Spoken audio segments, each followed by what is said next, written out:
누군가 나에게 내가 가진 전 재산의 반을 조건 없이 주겠다라고 말한다면 기분이 어떨 것 같습니까? 물론 그 사람이 부자인지 아니면 가난한 사람인지 따져봐야 되겠죠. 만약 백만장자가 나에게 내 재산의 절반을 당신에게 조건 없이 주겠소라고 하면 어떤 반응을 보이시겠습니까? 기분이 좋겠죠. 잠이 오지 않을 수도 있습니다. 얼굴에 미소가 생길 수도 있습니다. 복음이죠. 반면 무일푼인 사람이 나에게 내 재산의 절반을 당신에게 주겠소라고 말한다면 어떠시겠습니까? 최소한 가슴이 뛰지는 않을 것 같아요. 때로는 화가 날 수도 있습니다. 아니, 나를 어떻게 보고 아무것도 없는 사람이 재산을 준다라고 하느냐 말입니다. 그런데 주님께서 우리에게 이 같은 약속을 해주십니다. 요한복음 15장 7절입니다. 너희가 내 안에 거하고 내 말이 너희 안에 거하면 무엇이든지 원하는 대로 구하라. 그리하면 이루리라. 믿으십니까? 아니, 원하는 대로 다 준다고 하십니다. 이 약속의 말씀을 믿고 저와 여러분들의 반응은 어떨까요? 앞서 말했듯이 백만장자의 약속입니까? 아니면 무일푼인 가난한 사람의 약속입니까? 그래서 내 가슴이 막 두근거립니까? 이 약속의 말씀을 믿으니 너무나 잠이 오지 않습니다. 입가에는 미소가 나타나야 되겠죠. 하나님께서 이렇게 약속해 주셨다는 것입니다. 그래서 우리는 기도도 하고요. 하나님을 뵙기 위해서 이 자리에 나오기도 하는 것입니다. 이스라엘 백성들이 많은 어려움 가운데 있을 때 잘한 것 딱 한 가지, 기도했다는 것이죠. 하나님께 간구했다는 것입니다. 기도하면 응답을 해 주시니 하나님께 매달렸다는 것입니다. 그래서 응답도 받았습니다. 출애굽했으니 응답 받은 사실 맞지 않습니까? 그런데 여기서 잘 살펴보아야 합니다. 기도하면 응답 받는다. 다들 믿으시죠? 이 명제는 우리가 흐트러져서는 안 되는 명제입니다. 기도하면 응답 받는다. 그런데 이제 한 걸음 더 나아가야 합니다. 기도하면 응답 받는다로 끝나면 기도의 응답이 내가 생각하는 때에 오지 않으면 실망하게 되어 있는 것입니다. 더 자세히 말씀드리면 기도하면 응답 받는데 하나님의 때에 응답 받는다. 이제 여러분, 이 어려운 시대를 지나가면서 많은 고민들도 하셨을 터이고 예배에 대해서, 말씀에 대해서, 기도에 대해서, 어떠한 11조에 대해서, 감사에 대해서, 예물에 대해서 얼마나 많은 고민들과 생각들을 하셨습니까? 결국 중요한 단어 하나는 하나님께서 반드시 응답하신다는 겁니다. 이 응답 가운데 우리가 어떻게 살아가야 할 것인가? 오늘 중요한 사실을 본문을 통해서 알아보도록 하겠습니다. 이스라엘 백성들의 상황을 보면 잘 알 수 있습니다. 방금 말씀드렸듯이 하나님의 때에 응답이 온다는 사실 꼭 기억하면서 말씀을 한번 보십시오. 이스라엘 백성들이 400여 년 동안 애굽에서 종살이 하죠. 그 어려움, 그 아픔, 그 고난을 몰랐겠습니까? 당연히 알았습니다. 그럼에도 불구하고 개입하지 않으셨습니다. 하나님의 시간에 맞췄다는 것입니다. 하나님의 때에, 하나님이 정하신 때에 그 역사를 맞추고 계시다는 것입니다. 여러분, 말씀을 한번 보십시오. 하나님이 모세를 통해 일하기 시작하였습니다. 그런데 결론이 어떻게 되었습니까? 모세가 일하는 그 순간부터 이스라엘 백성들의 노역과 고난과 아픔은 가중되었다라고 합니다. 그래서 이스라엘 백성들은 모세와 아론을 향해 이렇게 이야기합니다. 너희가 우리를 바로의 눈과 그의 신하의 눈에 미운 것이 되게 하고 그들의 손에 칼을 주어 우리를 죽이게 하는도다. 이런 불평과 불만을 하게 되었습니다. 그럼 모세는 어떻습니까? 하나님께 또 이런 하소연을 하죠. 어찌하여 이 백성이 학대를 당하게 하셨나이까? 어찌하여 나를 보내셨나이까? 내가 바로에게 들어가서 주의 이름으로 말한 후로부터 그가 이 백성을 더 학대하며 주께서도 주의 백성을 구원하지 아니하시나이다. 바로에게 나갔는데 효과가 없다는 것입니다. 아니, 바로뿐만 아니라 내 백성 이스라엘도 나를 안 믿는다는 것입니다. 모세의 이런 하소연에 하나님께서 어떻게 반응했을까요? 들어가라. 반드시 보내줄 터이니 들어가라. 이 한마디뿐이었다는 것입니다. 들어가서 또 말씀을 전했습니다. 백성들의 반응은 어떨까요? 듣지 않았다는 것이죠. 여러분, 이스라엘 백성들의 상황은 어떻습니까? 부르짖었습니다. 하나님이 보호하심을 기억합니다. 어려운 가운데 말씀 붙들려고 살려고 노력도 했을 것입니다.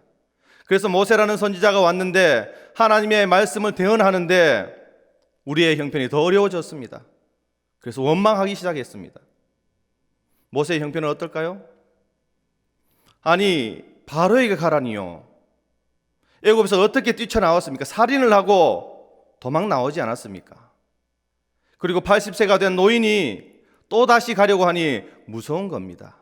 가기 싫습니다. 할 수 없다라고 이야기합니다. 그럼에도 불구하고 하나님께서 들어가라 명하시니 들어가서 말씀 그대로 전했습니다. 반응은요?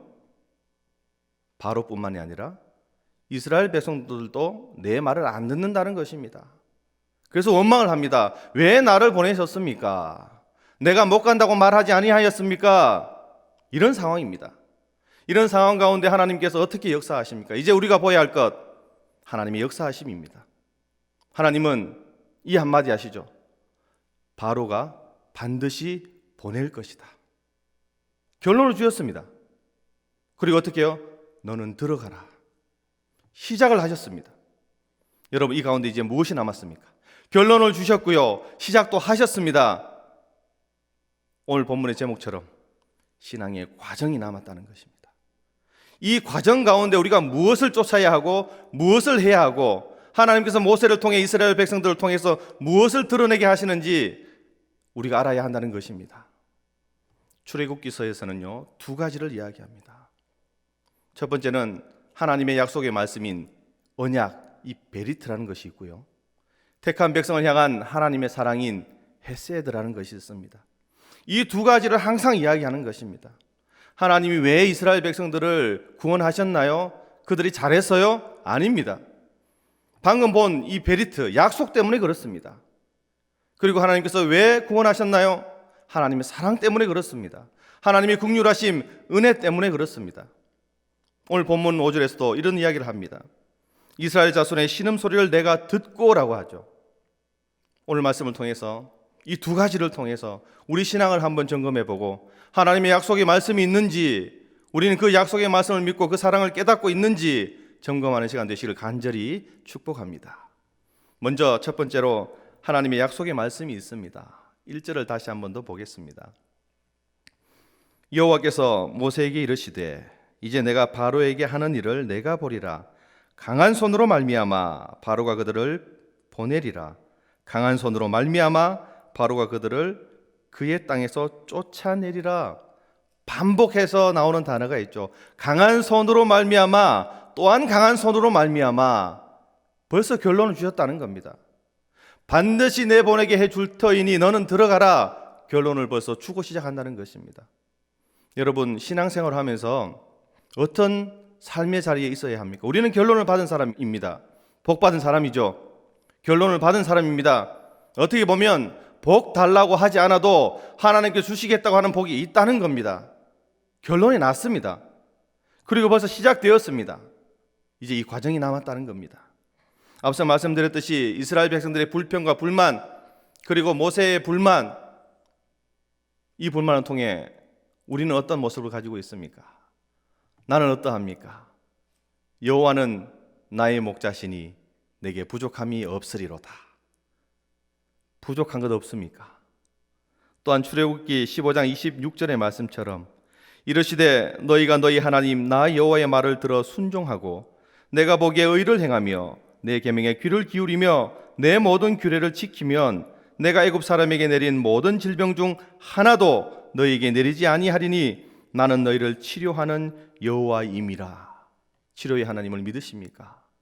우리 형편이 너무나 어렵고요, 힘이 들고요, 병중에 있고요, 나약함 중에 있고요, 낙심하여 낙담하여 쓰러져 있다 하더라도 우리는 하나님의 약속의 말씀을 믿고 일어날 줄 믿습니다.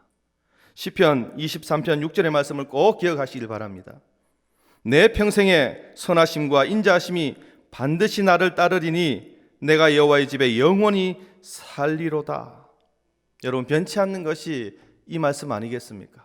내 평생의 선하심과 인자하심이 반드시 나를 따릅니다. 그래서 나는 이 영원한 하나님의 집에서 떠날 수가 없습니다. 누가 등 떠밀어도 나는 나갈 수 없습니다.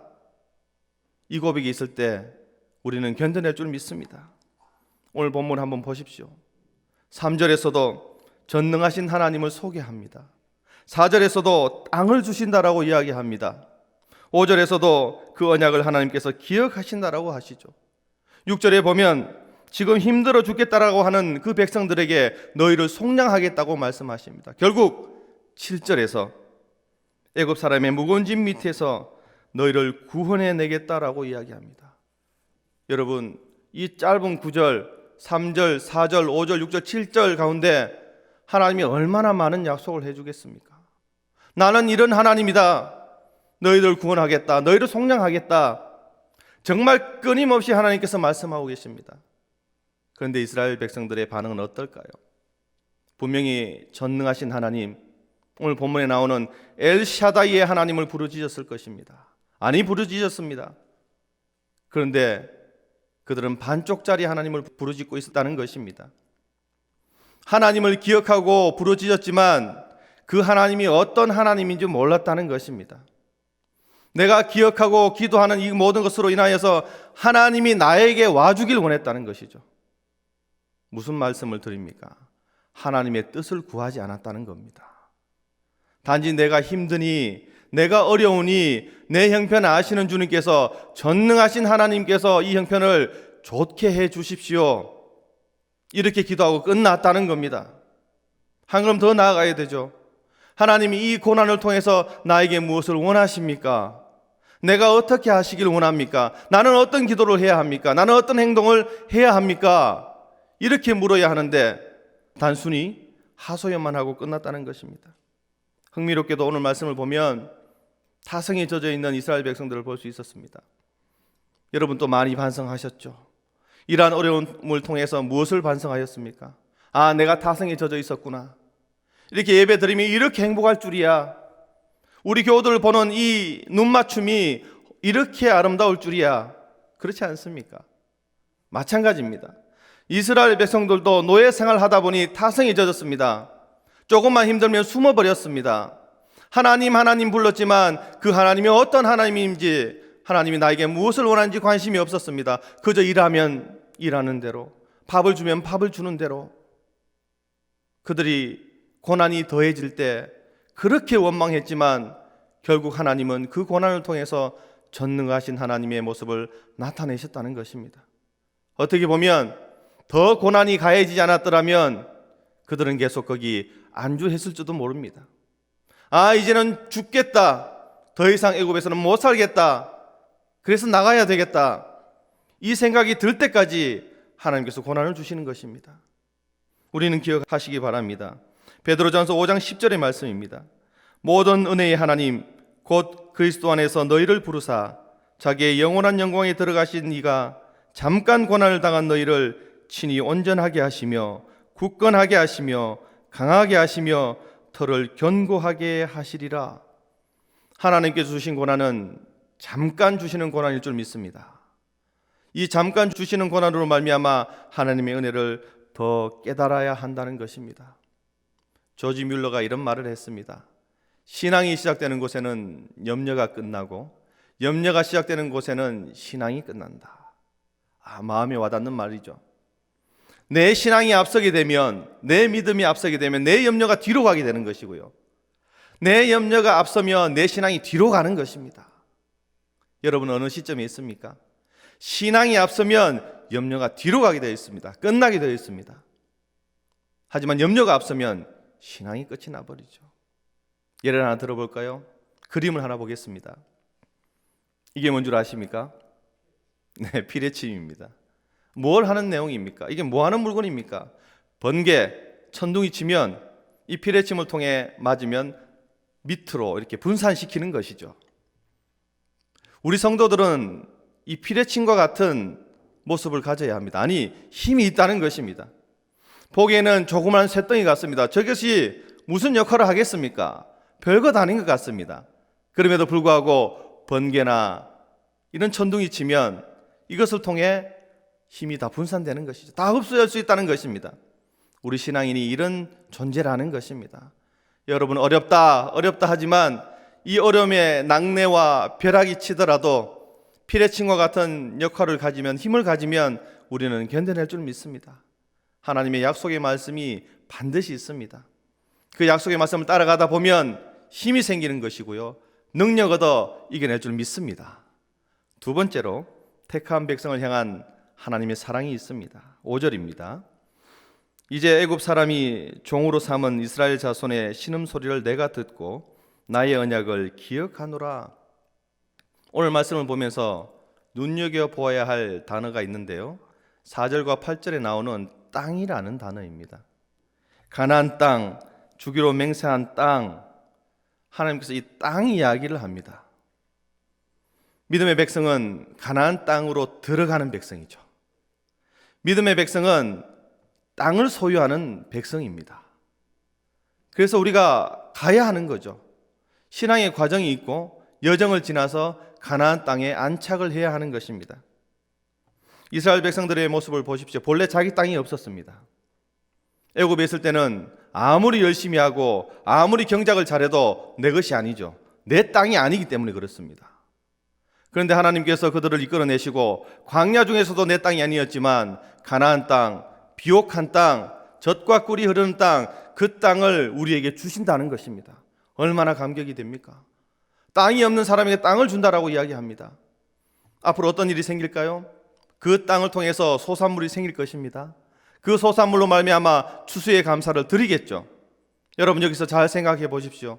그들이 드리는 추수 감사의 예물은 어떤 의미가 있습니까? 단순히 소산의 열매를, 어느 정도의 열매를 드린 것으로 끝나는 것이 아닙니다. 그들의 감사는요, 주신 땅에 대한 감사입니다. 근본적인 감사라는 것입니다. 단순히 내가 거둔 수확의 일부를 드립니다, 아닙니다. 그들의 행위가 그것으로 끝나는 것이 아니라 그들이 드린 이 일부는 하나님께서 땅을 주셔서 우리가 경작할 수 있음에 감사하는 그 감사라는 것입니다. 반면 우리의 감사는 어떻게 해야 합니까? 내가 11조를 조금 드립니다, 감사의 예물을 드립니다, 주정헌금을 드립니다. 좋습니다. 우리의 마음에 어떤 마음이 있어야 할까? 근본적인 마음. 일할 수 있음에 감사하고, 예배 드릴 수 있음에 감사하고, 드릴 수 있음에 감사하고, 그 물질의 적고 많음의 문제가 아니라 내가 드릴 수 있음에, 여건이 됨에 감사는 저와 여러분 되어야 되지 않겠습니까? 우리가 할 수 있는 것은 죄 짓는 일밖에 없는데 십자가를 헐게 주셔서 구원해 주신 것도 감사하고요, 그리고 아무 공로 없는 우리를 의인 만들어 주신 것도 감사하고요, 이렇게 어렵다 하지만, 어려운 가운데 있지만 예배 드릴 수 있음에 또한 감사하고요, 모든 것이 은혜이지 않습니까? 모든 것이 감사이지 않습니까? 그래서 감사하는 것입니다. 하지만 이스라엘 백성들은 이것을 잊어버렸습니다. 감사를 잊어버렸습니다. 오늘 본문 7절과 8절을 한번 보십시오. 너희를 내 백성으로 삼고 나는 너희의 하나님이 되리니 나는 애굽 사람의 무거운 짐 밑에서 너희를 빼낸 너희의 하나님 여호와인 줄 너희가 알지라.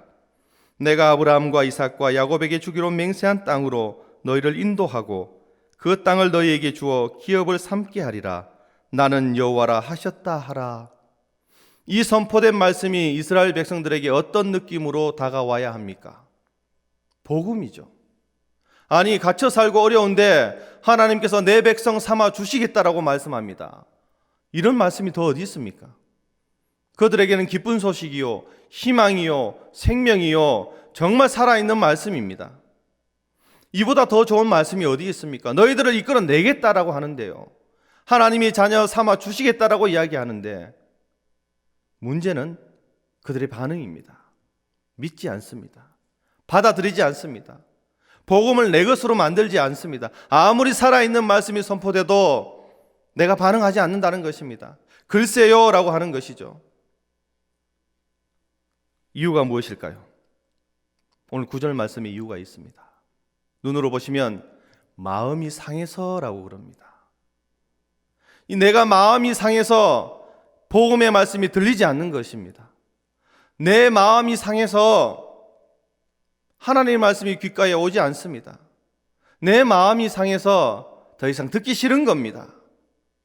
내 마음이 상한 채로 앉아 있어서 내가 은혜 받지 못하는 것입니다.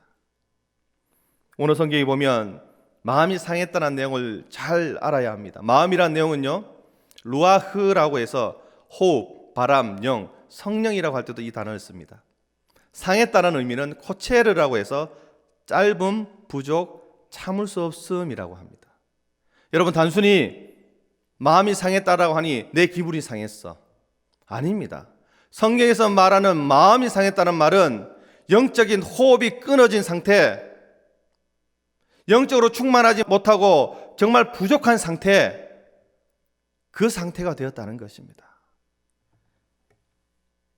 우리가 깨어 있어야 하는데 지금 내 앞에 상황만 보니 내가 깨어 있지 못하는 상황, 기도를 하고 응답을 받아야 하는데 내 때로 맞추다 보니 하나님의 때가 보이지 않는 상황, 그래서 내 호흡이 짧아서 기도하지 못하는 상황, 기도는 우리의 호흡이라고 하는데 기도하지 않는 상황, 그 상황을 마음이 상해서라고 하는 것입니다. 이제 다시 한 번 더 물어보겠습니다. 왜 은혜 못 받습니까? 마음이 상해서죠. 왜 감사하지 못합니까? 마음이 상해서 그렇습니다. 왜 복된 말씀이 귀에 들어오지 않습니까? 마음이 상해서 그렇습니다. 마음이 상한 채로 앉아 있으니 귀에 들어오지 않는 것입니다. 여러분, 이제부터는 기억하십시오. 단순히 마음이 상해서가 내 기분 상해서가 아니라는 겁니다. 상한 마음을 누가 줍니까? 우리는 환경에서 찾고 있습니다. 내가 지금 이 환경이 이렇게 해서 내 관계가 틀어져서 그래서 내 마음이 상해졌다는 거 이야기하죠. 아닙니다. 잘 생각해보면 마음이 상한 채로 앉아있는 나 자신을 볼 수 있는 것입니다. 그래서 어떻게 해야만 합니까? 내가 일어서야 하는 것입니다. 마음이 상한 채로 주저앉아 있다면 그 자리에 앉아서 일어서지 못하는 겁니다. 은혜 받는 비결은요, 말씀을 깨닫는 비결은요, 기도하면 응답받는 비결은요, 찬양하면 은혜 받는 비결은요, 한 가지입니다. 마음이 상한 채로 있지 않는 것, 정말 영적으로 충만하여서 있는 것. 그래서 잠언 4장 23절에서는 모든 지킬 만한 것 중에 더욱 내 마음을 지키라, 생명의 근원이 이에서 남이니라. 여러분, 이때 이 말을 하는 겁니다. 마음 지키라고 하니 긍정하세요, 어려워도 참으세요, 이 말 아닙니다. 영적으로 충만하시길 바랍니다. 말씀으로 충만해 있길 바랍니다. 영적으로 깨어 있어서 정말 마귀가 우리를 찾더라도 못 보게 하십시오. 나를 말씀의 울타리를 쳐서 그 모든 것들을 잘 지키게 하십시오, 이 말인 것입니다. 여러분, 그래야만 하나님의 말씀이 선포되었을 때에 아멘으로 화답할 수 있는 것입니다. 그래야만 어떤 어려움이 있어도 우리가 이겨낼 수 있는 것입니다. 그래야만 우리가 하나님의 백성으로 인정받는 것입니다. 어려운 가운데 무엇을 가장 고민했습니까? 저는 개인적으로 한 사람 한 사람이 정말 이 시기를 통해서 믿음의 군사로 새로 태어났으면 좋겠다. 어떤 어려움이 와도 하나님 말씀 때문에, 하나님 사랑 때문에, 그 긍휼 때문에 내가 이 자리를 기억하고 이 자리를 생명처럼 소중하게 생각했으면 좋겠다, 이 생각을 한 적이 많습니다. 여러분, 이스라엘 민족은요, 모세를 통해 출애굽하게 되고 처음 맞닥뜨린 것이 홍해압 아니겠습니까? 홍해를 통해 그들이 어떤 반응을 보였습니까? 원망하고 불평하고 묘자리가 없어서 여기까지 왔냐라고 불평했습니다. 그런데 여러분, 그 불평이 홍해를 가르지 못했습니다. 불평은 불평대로 끝나는 것입니다. 하나님께서 역사해 주셔야만 홍해는 열리는 것입니다. 하나님께서 함께해 주셔야만 홍해를 지나가는 것입니다. 만약 그들이 이 고난을 통과하지 못하고 홍해를 건너고 뒤따르던 애국 군사들이 수장되지 않았다면 그들은 40년 광야 생활 내내 애굽의 군사 때문에 고생을 했을 것입니다. 하나님의 방법이 있다는 것을 꼭 기억하십시오. 그래서 우리가 견디는 것입니다. 하나님의 역사하심이 꼭 있기 때문에 우리는 기도하는 것입니다. 어려운 가운데 있습니까? 긴 터널 가운데 있다라고 생각하십니까? 좁은 길을 간다라고 생각하십니까? 좁으면 좁은 대로, 어려우면 어려운 대로, 어두우면 어두운 대로 통과하시기 바랍니다. 하나님께서 반드시 함께해 주실 줄 믿습니다. 제자들을 한번 생각해 볼까요? 예수님을 따르는 제자들은 굉장한 사람이죠. 자기의 모든 삶의 터전을 뒤로하고 따라갔습니다. 정말 믿음이 대단한 것 같습니다. 그런데 예수님께서 정말 필요할 때 그들은 어디 갔습니까? 다 도망가지 않습니까? 베드로여도 마찬가지죠. 어린 소자 하나, 여인 하나가 저 사람 또 예수님의 제자라고 말했을 때에 3번 부인하는 역사도 일어나는 겁니다. 여러분, 왜 도망갔다라고 생각합니까? 그럼 나는 도망가지 않을 자신이 있다라고 생각하십니까? 다시 한 번 더, 왜 도망갔습니까? 이 질문에 대한 답을 얻기 위해서는 질문을 좀 바꿔봐야 합니다. 어느 때 예수님의 제자들이 예수님이 원하는 사람으로 변모되었습니까? 마가의 다락방에서 숨어서 기도할 때에, 성령 하나님의 역사하심이 있었을 때에, 성령이 그 자리에 임재했을 때에 그들은 예수님이 원하는 사람으로 변모되었고 그들은 밖으로 튀어나가기 시작했습니다. 부활하신 예수님을 증거했고요, 정말 그 하나님이 메시아라는 것을 증거했습니다. 상황이 더 좋았을까요? 아니죠. 그들은 숨어서 기도하고 있었습니다. 잡혀갈까봐, 누가 이야기할까봐 소리 소문 없이 그들의 모임을 하고 있었다는 것입니다. 더 안 좋은 상황이었습니다. 그럼에도 불구하고 그들이 왜 튀어나갑니까? 밖으로 나갑니까? 그 이유는 한 가지, 성령 하나님, 하나님의 말씀, 하나님의 사랑하심, 정말 레마의 하나님, 선포된 말씀을 넘어서 내 속에서 움직이신 그 하나님을 체험했기 때문에 그렇습니다. 여러분, 성령 하나님께서 함께 하시면 모든 것이 가능할 줄 믿습니다. 내 의지가 아니라, 내 힘이 아니라, 내 믿음이 아니라 하나님 주신 능력으로 말미암아 오늘을 살아가시길 바랍니다. 그랬을 때에 베리트와 헤세드가 함께 하여서 결론은 주어졌습니다. 여러분, 시작을 했습니다. 이 신앙의 과정 가운데 약속의 말씀 붙들고 능력 얻어서 하나님의 은혜를 구하는 여러분 되시기를 간절히 축복합니다. 기도하겠습니다. 하나님 감사합니다. 믿음으로 서게 하시고 말씀으로 강건하게 하시고 저에게 주시는 하나님의 말씀 한 구절 한 구절이 저희 마음밭에 뿌려지는 역사가 있게 하여 주시옵소서. 코로나19 사태로 어려움을 겪었습니다. 사람들은 예배를 돈으로 묶어버렸습니다. 그래서 너무나 마음이 불편합니다. 그럼에도 불구하고 저희들을 예배 자리로 불러주셨사오니 하나님께 주신 능력으로 말미암아 견디게 하시고 능력 얻어서 하루를 살아갈 수 있도록 도와주옵소서. 감사드리오며 예수님 이름으로 기도하옵나이다. 아멘.